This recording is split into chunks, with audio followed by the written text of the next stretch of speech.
friends. I'm not even sure what's in this thing. Let's open it and have a look.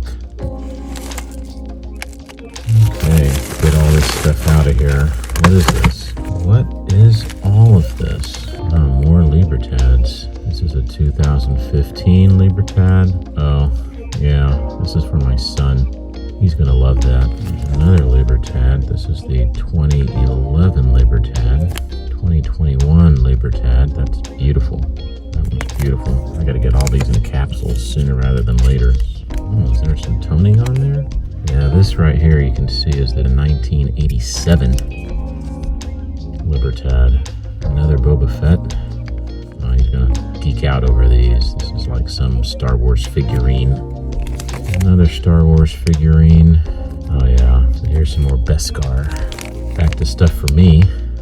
This is a 1984 Libertad.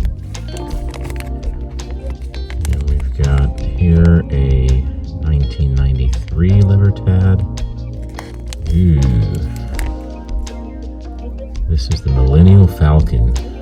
You know, he just assembled the Lego one of these things and it took forever. This is going to be a nice addition to my son's little collection. More Libertads here. I don't know if I can get this out of here. I don't really want to do that without my gloves on. A 1995. Another Libertad. 2013. Another Millennial Falcon. And this is a 2004 Libertad. I'll get the Libertads out and we'll just kind of see how they look in a little bit more detail.